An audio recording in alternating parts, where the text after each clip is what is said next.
பூமாலை உங்களுக்கு கொடுத்த அந்த 10 நிமிஷம் முடிஞ்சிருச்சு. அதனால் இந்த வழக்கை நாங்கள் தள்ளுபடி. ஐயா வணக்கம் தள்ளுபடி பண்ணிடாதீங்க ஐயா. இந்த நாட்டை நீங்க தான் ஐயா காப்பாத்தணும். ஐயா தாமதத்துக்கு மன்னிக்கவும். நாங்க உயிரோட வந்ததே பெரிய விஷயம் ஐயா. இந்த எவிடன்ஸ் ஐயா கொடுங்க. யுவர் ஆனர், என்ன நடந்ததுன்னா, இந்த பாரு, உன் மனைவி பூமாலையினுடைய வேண்டுகோளுக்கு இணங்கவும் மக்களுடைய எழுச்சிக்கு ஏற்பவும் தான் முதலமைச்சர் இங்க வந்திருக்காரு. கேட்க வேண்டியதை மட்டும் கேளு.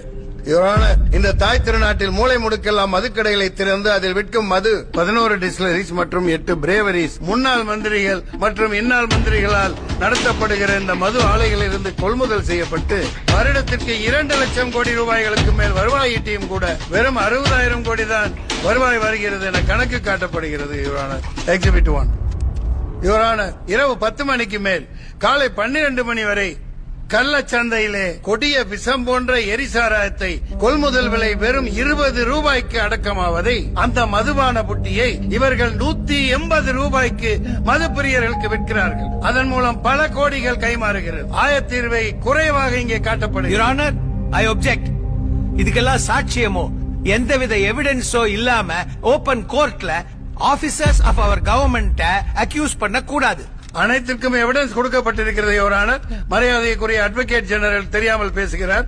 இதோ எக்ஸிபிட் 2, சர்டிபிகேட் காப்பீஸ். இந்த மது ஆலைகளை நடத்துபவர்கள் அனைவருமே ஆளுங்கட்சியை சேர்ந்தவர்களாகவும் எதிர்கட்சியை சேர்ந்தவர்களாகவும் இருந்து கொண்டு அவர்கள் கோடானு கோடி லட்சம் கோடியை முறையற்று சம்பாதித்து வெளிநாடுகளில் சொத்து சேர்த்துக் கொண்டு இங்கே மக்களை குடி என குடிக்கு அடிமையாக்கி வாழ்க்கையை நாசமாக்கி பஞ்ச பராரிகளாக ஆக்கிவிட்டனர். உன்னற்க கல்லை உனில் உண்க சான்றோரால் எண்ணப்பட வேண்டாதா என்ற வள்ளுவ பெருந்தகையை ஆட்சி அதிகாரத்தின் அடையாளமாக வைத்துக் கொண்டு ஆட்சி நடத்துகிற இந்த அரசு ஐயன் வள்ளுவனுக்கே ஆப்பு வைத்து அரசாட்சி நடத்துகின்றனர். இவரானர் மதுவை குடிக்க வைத்து மக்களை மடையர்களாக்கி வெறும் ஓட்டு போடும் எந்திரங்களாக்கி அவர்களுக்கு வாக்கு செலுத்துவதற்காகவே இலவசங்களை பிச்சையாக போட்டு அதன் மூலம் ஆட்சியை பிடித்து சரக்கில் வரும் வருமானத்தை அவர்கள் பையிலே போட்டுக்கொண்டு மிகப்பெரிய கார்ப்பரேட் நிறுவனங்களுக்கு அதிபதிகளாக உலா வந்து கொண்டிருக்கின்றனர் இவர்கள். இவரான மிஸ்டர் திருப்பதி, நீங்க பேசுனது எல்லாமே ஏற்கனவே செய்தியா வந்ததுதான். உங்க ஃபைனல் பாயிண்ட் என்ன? அத முதல்ல சுருக்கமா சொல்லுங்க.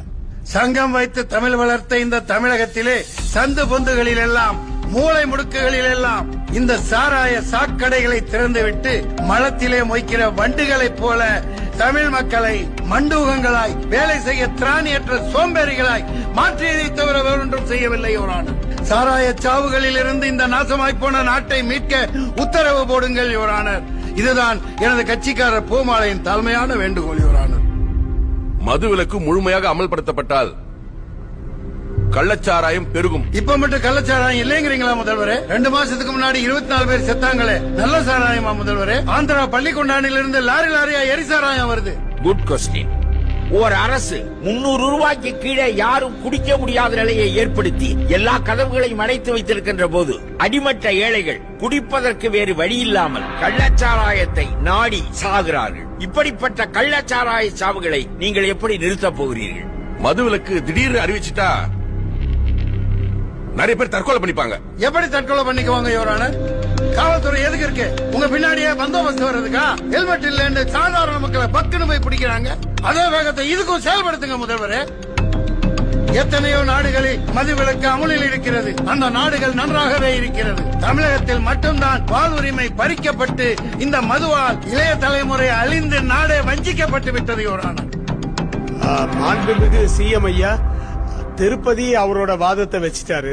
நீங்க தான் உங்க பதில சொல்லணும்.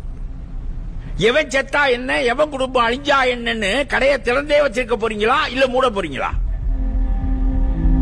யுவர் ஆனர், யுவர் ஆனர், இதற்கு முடிவு மக்கள் மன்றத்தில் எடுக்க வேண்டும், நீதிமன்றத்தில் அல்ல. ஒரு பொங்கல் பண்டிகைன்னா இலவச வேட்டி, இலவச சேலை, இலவச கரும்பு, பணம், வெள்ள நிவாரணம், லேப்டாப், ஸ்கூட்டி, ஃபேனு, ஆடு மாடு, இப்படி எதை இலவசமா கொடுத்தாலும் வாங்கிக்கிறீங்க. இதெல்லாம் கொடுக்கறதுக்காக எங்க வீட்டுல இருந்தா நான் பணத்தை எடுத்துட்டு வர முடியும்? இலவசம் வேணாம், நீங்க முடிவு பண்ணுங்க. மது விலக்க நான் உடனே அமல்படுத்துறேன். யாருக்கு வேணும் இலவசம்? எதுக்காக வேணும் இலவசம்? ஓட்டுக்காக இலவசம் கொடுக்கறீங்க. இலவசம் கொடுத்து கையேந்தி பிச்சை எடுக்கிற பிச்சைக்காரர்களா எங்க தமிழர்களை ஆக்கி வச்சிட்டீங்க.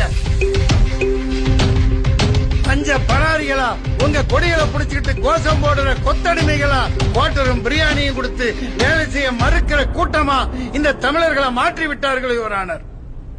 7 லட்சம் கோடி இன்னைக்கு உலக வங்கியில கடன் வாங்கி அனுபவிச்சிட்டு இருக்கிறதெல்லாம் நீங்க, கடன்பட்டு சாகிறது நாங்க. ஒயின் ஷாப்ல மட்டும் இல்ல, மண்ணை விக்கிறீங்க, மலையை குடைஞ்சு கல்ல விக்கிறீங்க, கனிம வளங்களை எல்லாம் கார்பரேட் நிறுவனங்கள்ட்ட கமிஷன் வாங்கிட்டு கொடுத்துறீங்க. இலவசம் யாருக்கு வேணும்? அது ஒரு ஏமாத்து வேலை.